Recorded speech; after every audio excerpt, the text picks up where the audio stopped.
दुंबुर दुंबुर रादाब सेंग्राफोरनि थाखाय मोनसे दुंबुर दुंबुर रादाब बे मोनसे अफार ओंखारदों स्पेशल अफार ओंखारदों सेंग्राफोरनि थाखाय दुंबुर दुंबुर रादाब गुदिसिम जोबजासिम खोनासंलां जानो हागौ नोंथांमोना बावैसो सिगां ससियेल मिडियायाव नुबाय खोनाबाय बेखौ लानानैनो आंबो सुंद' भिडिअ खालामदों आरो आंनि नैबे टाइम पास इउटुब चेनेलनि गेजेरजों बयबो सेंग्राफोरनो फोरमायनो सानदों आसा खालामो नोंथांमोना बयबो गुरुत्व होनानै खोनासंगोन बाथ्राया जाहैबाय बावैसो सिगां ससियेल मिडियायाव ओंखारनाय सोरबा सोरबा नुबाय खोनाबाय आंबो नुदों आंबो मिथिबाय बेखायनो बिनि सायाव आं फंनैसो भिडिअ लाबोदों बेनो जाहैबाय सासे बुरै बैसोनि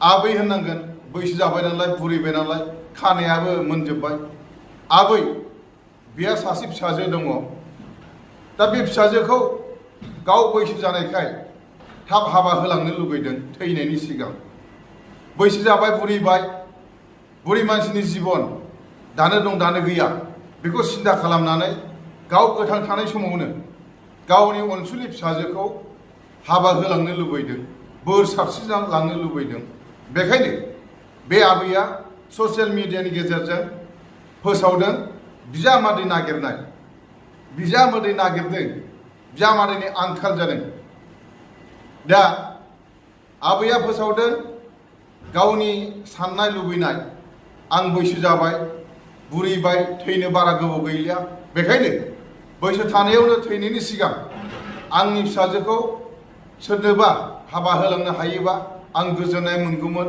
मोजां मोनगौमोन बे रादाबखौ ससियेल मिडियानि गेजेरजों फोरमायदों नंगौ बाथ्राया सैथो साननो गोनां हयथ' बे न'खराव रावबो गैलाबो जानो हागौ बिमा फिसा सानैल'बो जानो हागौ दा बिमाया थैलांबायोबा फिसाजोखौ सोर हाबा होगोन बिनिबो बाथ्रा थायो आरो थैनायनि सिगां फिसाजोखौ हाबा होलाङोबा गावहा फाब उद्धार जागोन बेखौबो बुंदों मानसिफ्रा बुङो हाबानि सिगां फिसाफोरखौ मा होनना बुङो सरि थैनायनि सिगां फिसाफोरखौ हाबा होलाङोबा बोर मोनलाङो होननानै हाबा होलांनो हायाबा फाब नाङो होननानै बुंदों दा नंगौना नङा बेसेबां सैथो आं बेखौ बुंनो रोङा नाथाय बियो मोनसे बाथ्रा भाव बायदि बेखायनो आबैयाबो गाव थैनायनि सिगां फिसाजोखौ हाबा होलांनो थाखाय सासे मोजां सेंग्रा बिजामादै लुबैदों फिसाजोनि थाखाय फिसाय लुबैदों गावनि थाखाय बिजामादै लुबैदों बेखायनो ससियेल मिडियायाव फोसावदों नाथाय आं खावलायगोन सेंग्राफोर नोंथांमोना खबर ला हाबा खालाम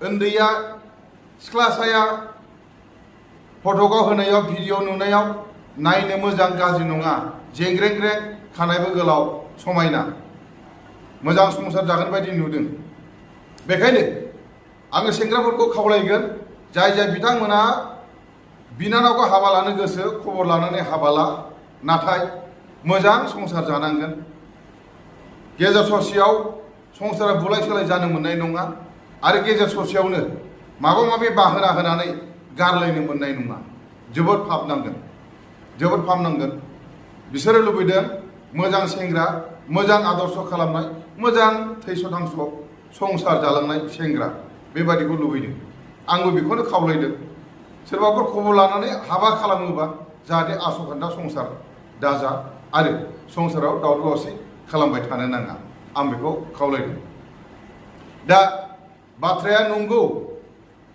सोरबा साख्रि मावनाय सेंग्रायाबो दुगा दुजाया दानि जुगाव आंहा साख्रि मावो हिनजावनि मा आंखाल नागिरबानो मोनगोन आङो खबर लाबानो मोनगोन आङो लायबानो मोनगोन आङो बेबायदि दानि जुगाव दुगा दुजाया मानो होननानै बुङोब्ला दानि जुगाव गासिबो बुकिं खालामखाजोबनाय रिजार्भेसन टिकेट लाजोबखानाय सार्टिफिकेट दंखाजोबसै गोसथोनाय दंखाजोबसै मोजां मोननाय दंखाजोबसै आवग्रिनानै दोननाय दंखाजोबसै बेखायनो साख्रि गोनां सेंग्राबाबो आंहा नागिरबा मोनो होननानै दुगा दुजाया बे सैथो बाथ्रा बेखायनो आबैयाबो आंनि फिसाजोखौ सोरबा लांफैबा हामगौ हाबा खालामबा हामगौ होननानै गोसोजों सानै आसा खालामनानै दंबाय थायोमोन नाथाय बोथोरा थांबाय खोन्दो समा थांबाय बारलांबाय बाबेनलांबाय गावनि बैसोआव बारा जालांबाय आसा खालामबायनानै आसाया जाफुङैयाव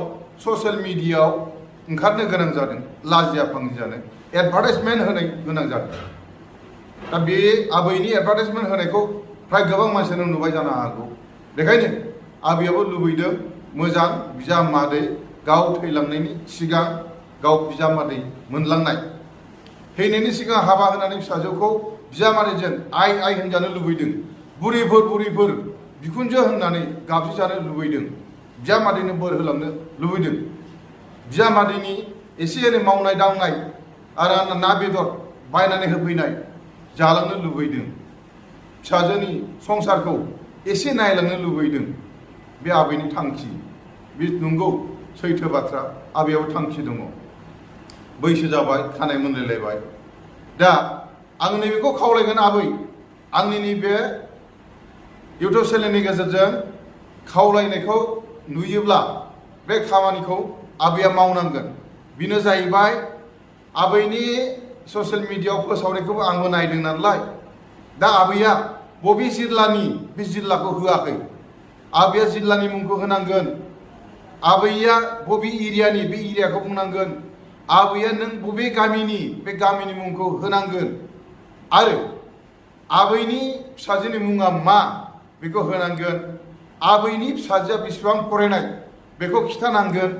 आरो telephone number, mobile number, phone number बेखौ होथारनांगोन। माने सेंग्राफ्रा जगाजग खालामनांगोन। सोरबा न'खरनि बेक्तिया जगाजग खालामनो थाखाय बैफोर गासैबो थं एबा एड्रेसखौ आबैया होथारनांगोन। माब्लाबा बेखौ होफिननो थाखाय आङो आबैनिसिम खावलायहरबाय, जाहाथे सोरबाफोर गोसो गुदुं सेंग्राया जगाजग खालामनो हानाय बायदि, सोरबाफोर गोसो गुदुं बेक्ति न'खरा बिहामजो लायनो मा होनना बुङो जगाजग खालामनो हानाय बायदि बै नोंसिनि थं एबा एड्रेसखौ रोखायै होनांगोन आबै।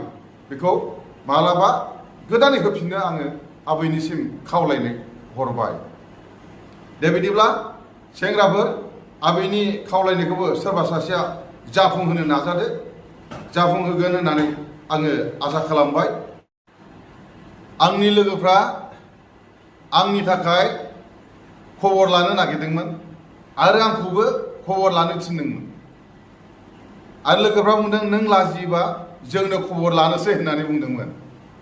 नाथाय ससियेल मिडियायाव आङो बिनानावनि बैसोखौ नुनानै आंनि जोबोद दुइसिन, आंनि जोबोद उन्दैसिन आं बेखौ आन्दाज खालामनो हादों। बेखायनो आं खबर लानो गोसो जायाखिसै। बिनानावनि बैसोजों आंनि बैसोजों गोजौ गाहाया जोबोद फारागथि दङ, गोरोबथारनाय नङा। बेखायनो आं बिनानावखौ खबर लानो आं गोसो जायाखिसै। आरो आंनि लोगोफ्राबो आंनि जानानै खबर लानो नांला। लोगोफोर, बैसोआ गोरोबथारा, नङाब्ला उनावहाय मानसिफोरजों एदाव जानाय जंखायजानाय जागोन। बिजिबो होनथावा, बिबोनांबो होनथावा, फिसाजोबो होनथावा जागोन, नङा होमबा? उसुबिदा जायो, बैसो गोरोबा। बेखायनो आङो खबर लाला, लोगोफ्राबो खबर लानो नांला, आं खावलायबाय। दा बेखायनो आंनि अनगायै बैसो गोरोबनाय गोबां सेंग्राफोर दङ। दा बैसो गोरोबनाय गोबां सेंग्राफोरखौ खबर लानो आङो खावलायबाय। दा सेंग्राफ्रा मा होनना बुङो, जगाजगनि गेजेरजों बैफोर आबैनि खावलायनायखौ रायलायनायनि गेजेरजों मा होनना बुङो थिग खालामनो हागोन। गोरोबलायो गोरोबलाया, लायजायो लायजाया, बेफोरखौ रायलायनायनि गेजेरजों थिग खालामनानै जगाजग लानो हागोन, नङा होमबा? दा बयखौबो आङो खावलायबाय जगाजग खालामनो आरो मोजां हाबा लानानै मोजां संसार जानो आङो आबैनि जानानै खावलायदों। आबैनि जानानै आङो खावलायदों। आरो आंनि नैबे खावलायनाय आबैनि जानानै मा होनना बुङो आंनि इउटुब चेनेलनि गेजेरजों खावलायनायखौ बेखिनियावनो फोजोबबाय। गोजोन्थों।